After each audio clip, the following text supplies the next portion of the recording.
शिवकाली समाज चैनल पर आप सभी का स्वागत है। जय माता दी सभी को। आज का विषय है मंत्र जाप में रुकावटें आती हैं, ऐसा क्यों। सबसे पहले आपसे निवेदन है कि मेरे चैनल को सब्सक्राइब करें यदि चैनल पर नए हैं तो। मुझे मेरे दूसरे चैनल शिव शक्ति दरबार दीवानी माँ वैष्णो की पर भी सपोर्ट करें। आप सबके सपोर्ट की मुझे वहाँ भी ज़रूरत है। इंस्टाग्राम का लिंक डिस्क्रिप्शन में भी दिया गया है, वहाँ भी मुझे फॉलो करें।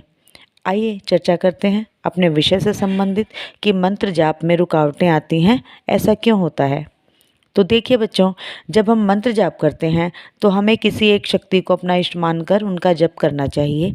ये मैं इसलिए कह रही हूँ कि जब भी हम एक शक्ति को इष्ट मानकर चलेंगे, जप करेंगे, तो वह शक्ति धीरे धीरे हमारा प्रोटेक्शन भी करेगी। ऐसा नहीं है कि पलक झपकते ही ये सब हो जाएगा, परंतु एक शक्ति को लेकर चलने से कठिनाइयाँ कम आती हैं आपके अध्यात्म मार्ग में। ऐसा मैं बिल्कुल नहीं कह रही हूँ कि आप अलग अलग शक्तियों को सिद्ध नहीं कर सकते, बल्कि इसीलिए कह रही हूँ कि अलग अलग शक्तियों को आप सिद्ध करोगे तो हर बार आपको बहुत सी कठिनाइयों का सामना करना होगा।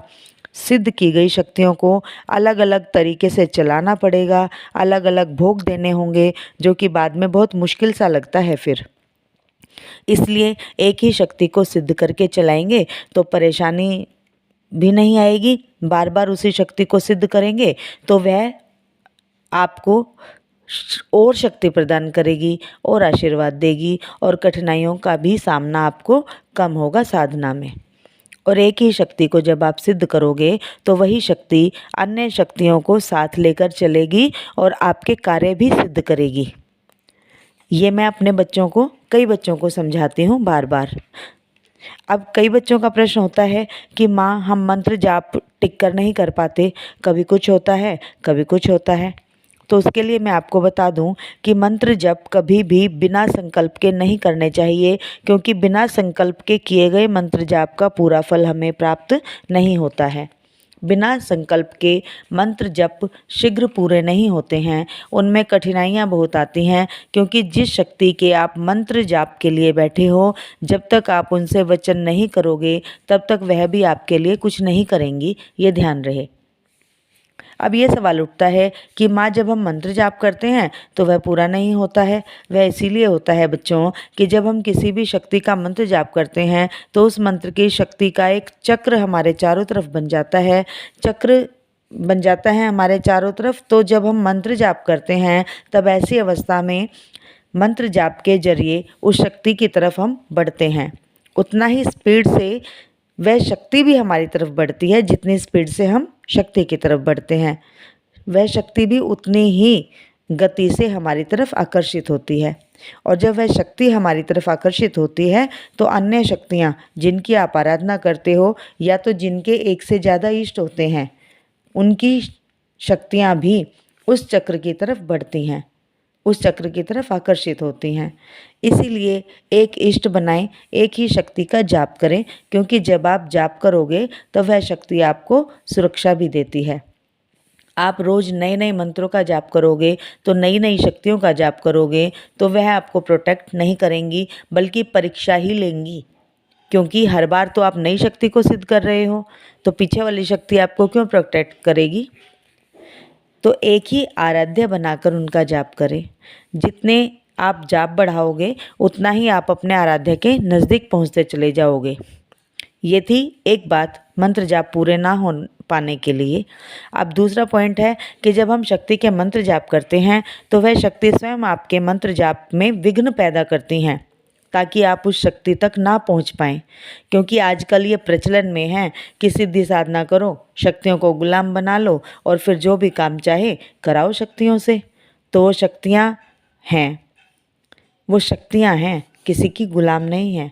क्योंकि शक्तियाँ भी नहीं चाहती हैं कि किसी के अधीन होकर उन्हें रहना पड़े और काम करना पड़े।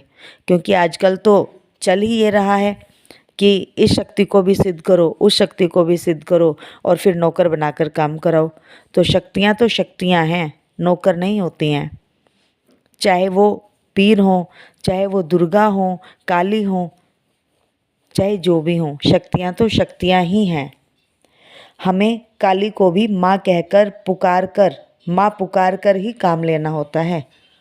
तो शक्तियाँ अधीन होकर काम नहीं करना चाहती हैं, इसलिए वह प्रयत्न करती हैं आपकी साधना सफल ना हो, उन्हें अधीन ना होना पड़े। इसलिए वह शक्ति स्वयं आपका जप निष्फल करने का प्रयत्न करती हैं। तभी मैं हमेशा अपने शिष्यों को बताती हूँ कि एक ही आराध्या बनाएं।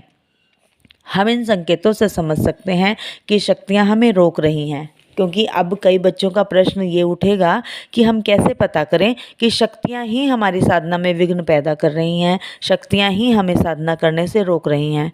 तो ये जो संकेत कुछ मैं बता रही हूँ, ये सभी संकेत हैं जिनसे हमें पता लगेगा कि शक्तियाँ ही हमें अपने पास आने से रोक रही हैं।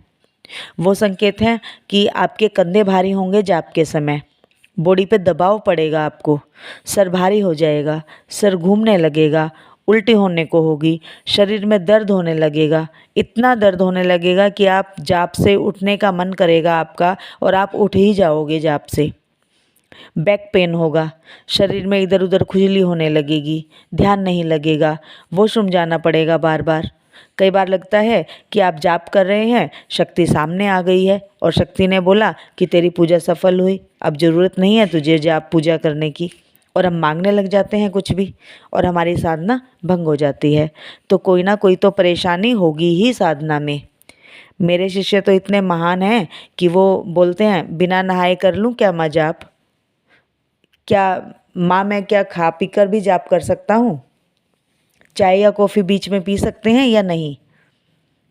तो मैं फिर भी छूट दे देती हूँ अपने बच्चों को, क्योंकि मैं गुरु हूँ और जैसे भी बच्चे मुझे मिले हैं माँ की कृपा से, उन्हें ही सुधारना है मुझे, उन्हें ही माँ की भक्ति में लगाना है मुझे। और मेरे नियम इतने कड़े भी नहीं हैं। बहुत से गुरु तो तिनका सा सीधा बना देते हैं शिष्यों को। परंतु ये सच्चाई है कि परेशानी चाहे जो भी आए जाप में, अपने आसन को छोड़कर नहीं उठना चाहिए। जाप संपूर्ण होने के बाद ही उठना चाहिए। जैसे कि आप बीच में उठे तो समझ लो कि आपकी साधना भंग हो गई, निष्फल हो गए हैं आप जाप में। कभी भी जाप करो तो एक आराध्या बनाकर ही करना चाहिए, एक ही आसन पर करना चाहिए, एक ही माला से करना चाहिए, एक ही स्थान पर बैठकर जाप करना चाहिए और एक ही समय पर जाप करें। वह समय भी निश्चित होना चाहिए, ये मैं बार बार बताती हूँ। संकल्प लेकर यदि मंत्र जाप करेंगे तो शक्तियाँ आपको तोड़ नहीं पाएंगी। संकल्प के लिए आपका अपना भाव ही होगा। आप अपने भाव से साधना संकल्प लेकर साधना का निश्चय कर सकते हो। तो आज के लिए इतना ही। आगे की वीडियो मैं कल बनाऊंगी इससे रिलेटेड कि संकल्प कैसे लें, कितने दिन का लें। उसके लिए आप मुझे मेरे चैनल पर फॉलो करें। अगली जानकारी के लिए मिलते हैं अपनी अगली जानकारी के साथ एक नई वीडियो में। तब तक के लिए जय माता दी सभी को। जय शिव शक्ति, जय महाकाल, जय महाकाल।